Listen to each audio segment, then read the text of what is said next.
Que a economia anda difícil, a gente sabe, não é de hoje, mas nos últimos 2 anos, a pandemia deixou o cenário ainda pior.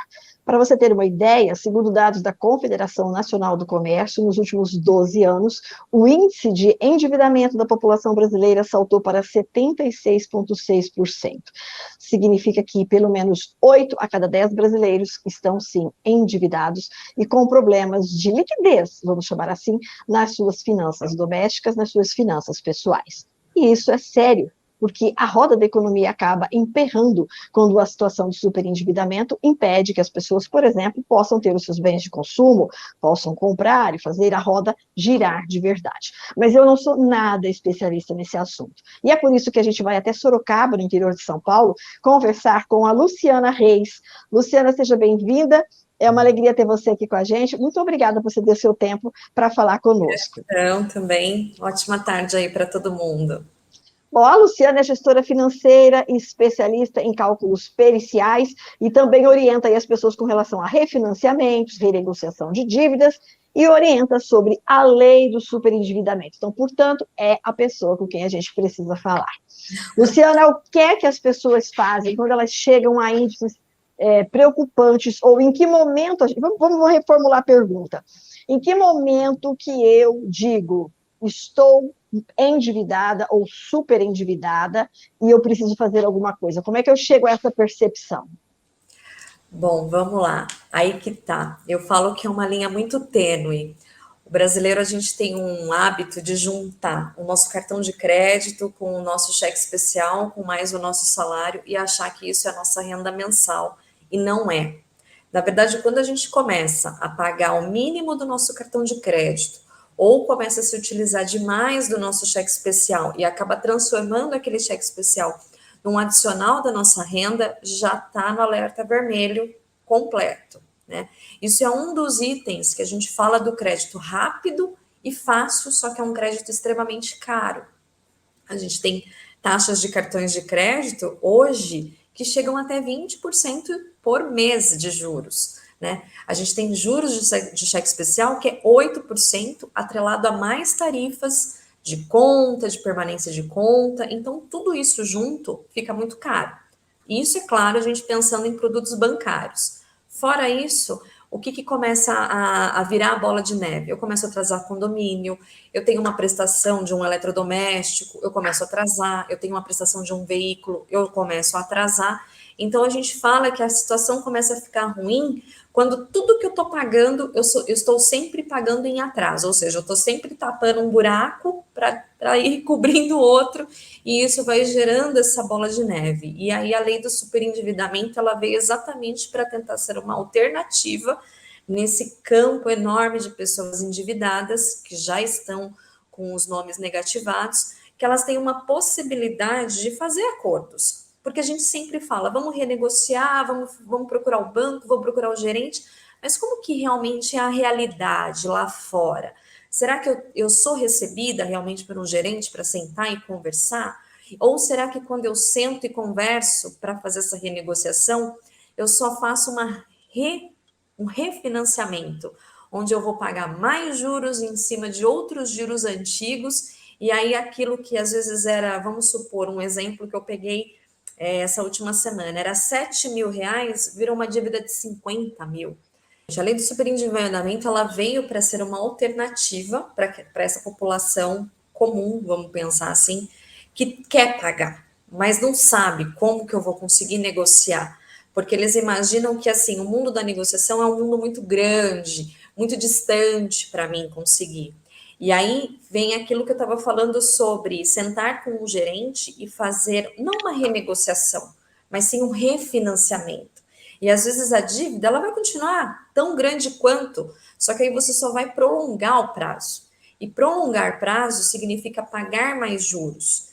Então, é o exemplo que eu dei. Uma dívida de 7 mil, ela pode virar 50 mil num piscar de olhos. Por quê? Porque eu estou só postergando aquele prazo, tentando encaixar uma parcela que realmente caiba dentro do meu orçamento. Então, a lei do superendividamento, ela busca o quê?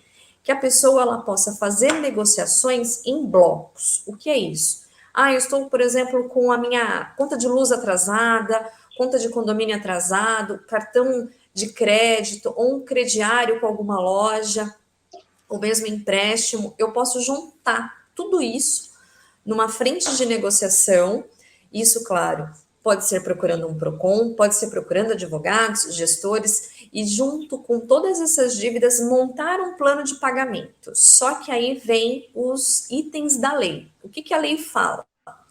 Que você pode fazer, sim, essas renegociações em bloco, só que essas renegociações, elas têm que garantir o seu mínimo existencial. Então, o que seria?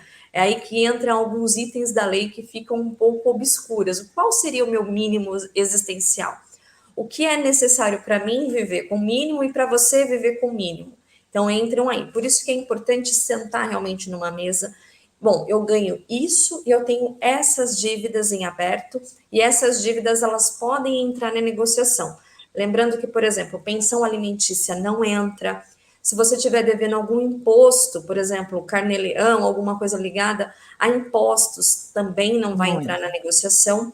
E aí, feito isso, você tem que montar um plano de pagamentos que você quite isso em 5 anos. Não pode passar desse prazo. Ô, Então, é Luciana, realmente... qual que é... desculpa te interromper, mas qual Pode seria, falar. então, a diferença aí entre esse combo de dívidas, essa lei de superendividamento, para aqueles chamamentos que ou os bancos ou o próprio Serasa fazem com relação à renegociação das dívidas das pessoas? A diferença é que nos grandes multirões de renegociação, você tem algumas vantagens de ter descontos de juros, multas, né? Então, e até descontos grandes na quitação, como foi o caso aí das legislações que vieram para os universitários que estavam endividados, e aí também está correndo aí uma legislação dando descontos para esse pessoal de FIES. Então, esses feirões, eles trazem esses benefícios de pague à vista, vamos quitar. Óbvio que sempre que a gente tem a possibilidade de pagar à vista, a gente tem que negociar desconto, sempre. Porque a gente tem que pensar que aquela dívida de 10 virou 15, esse 15 é um acessório. E esse acessório é o quê? Juros, multa, correção monetária e por aí vai. Quando você faz a renegociação em bloco no superendividamento, você também pode requerer essas exclusões. Por isso que é importante sentar e rever cada conta em particular para a gente saber como que está realmente a cobrança desses encargos de inadimplência, para a gente poder entender como que está isso e encaixar dentro da possibilidade realmente que a pessoa possa pagar. Então, claro, a gente tem que pensar que o superendividamento ele veio, é uma lei benéfica, sim, ela pode ajudar. O legal é que você faz a negociação em bloco, mesmo que sejam diferentes credores, você pode colocar tudo naquela cesta, fazer a renegociação e a gente vai dividindo o bolo ali de pagamentos para cada um de uma maneira que eu consiga pagar, mas que eu não deixe de ter dinheiro para minha subsistência. O que seria isso? A gente pode falar, por exemplo, como exemplo, a questão dos aposentados, que fazem muitos empréstimos consignados direto na folha de pagamento, e no final ali do mês, vamos pensar assim, dia 1º, quando cai o pagamento da aposentadoria, fica 20%, às vezes 10%, eu já vi casos realmente de 90% da renda está comprometida com vários empréstimos. Então, a lei, ela quer também limitar essa situação, onde eu não posso ficar mais dando empréstimo para quem já está super endividado. Ah, mas aí eu vou deixar de... Porque é aquela situação, cobrir um santo para tapar o outro, cobrir um buraco para abrir outro. Então, esse tipo de situação também limita as instituições financeiras, porque elas sabem Tá. que você já está aqui e elas continuam te oferecendo dinheiro. Isso, exatamente. Agora, a gente leva o Simples Assim para todos os lugares do Brasil, e aí as pessoas que estão nos ouvindo em grandes cidades têm acesso a PROCON e, de repente, a escritórios de negociação. Como é que as pessoas mais distantes, de cidades menores, podem agir nesse sentido? A quem elas procuram? O ideal realmente são os PROCONs, tá? Buscar realmente ajuda jurídica gratuita, né? Então, por meio do PROCON, você tem isso e você tem ali um judiciário que consegue te atender. Não conseguir, você pode sim procurar os juizados especiais de cada região, você pode sim procurar esses juizados e pedir essa ajuda Entendi. E apresentar essas questões, essas dívidas todas. Agora, digamos que a pessoa esteja apenas com o cartão de crédito comprometido, e a renda dela seja limitada também. Ela procura a operadora do cartão, o banco do cartão, ela acessa o que para ela fazer essa... E você disse assim, não renegocia, refinancia, como é que ela dica? Ela tem que procurar o judiciário, tá? Ela tem que procurar o judiciário porque a lei, ela tem todos os critérios que você precisa apresentar. Então, você realmente precisa de uma pessoa jurídica que possa te auxiliar. Porque essa pessoa, ela vai montar o seu pedido de negociação, vai montar esse pedido do valor da parcela que você pode e vai juntar todos esses documentos, que é o quê? Comprovar renda e dívida, e mostrar que uma contra a outra está atrapalhando a minha subsistência. Está atrapalhando eu manter, por exemplo, minha casa, minha comida, minha conta de luz, a escola do filho, e por aí vai. O importante é sempre provar que esse conglomerado de dívidas vai me fazer chegar a um ponto, por exemplo, que eu possa perder meu imóvel, que eu possa perder meu veículo, ou que realmente vai me colocar numa situação muito difícil. Por isso, dessa questão dos empréstimos consignados, é uma tensão que a gente está tendo maior nessa questão do sobreendividamento. Nós já temos o nosso tempo esgotado, mas eu queria só duas questõezinhas, Luciana. A primeira é que você disse que tem várias contas que entram e outras não, por exemplo, IPTU, imposto de renda, esse tipo de coisa. E o parcelamento da casa própria, o financiamento da casa própria? Não entra. O crédito habitacional, Não ele também não pode. Por quê? Porque um dos itens da lei é você pagar em 5 anos, e normalmente o habitacional, ele passa aí dos estendido. 15, 20, por aí vai. Só que ele acaba sendo um item importante para que você mostre que, para mim não atrasar isso, eu preciso resolver isso. Então, mesmo que eu não possa renegociar o habitacional, mas ele acaba sendo uma despesa que eu tenho e eu não posso deixar de pagá-la. E aí procurar, por exemplo, você disse para procurar o departamento jurídico da operadora ou ir com um apoio jurídico tratar com a operadora do cartão? Não, você tem que procurar, na verdade, você tem que procurar, na verdade, ou PROCONs, advogados da sua região, e esses advogados é que vão estar preparando todo esse material para que você possa estar entrando com ação no judiciário, porque ela é mas aí é a lei do superendividamento, mas digamos que não seja, que seja uma ou duas ou três dívidas apenas, ainda assim, se a pessoa procura a lei do... Sim, eu falo que o não ela já tem. Isso. Né? Então, ela tem que buscar o sim.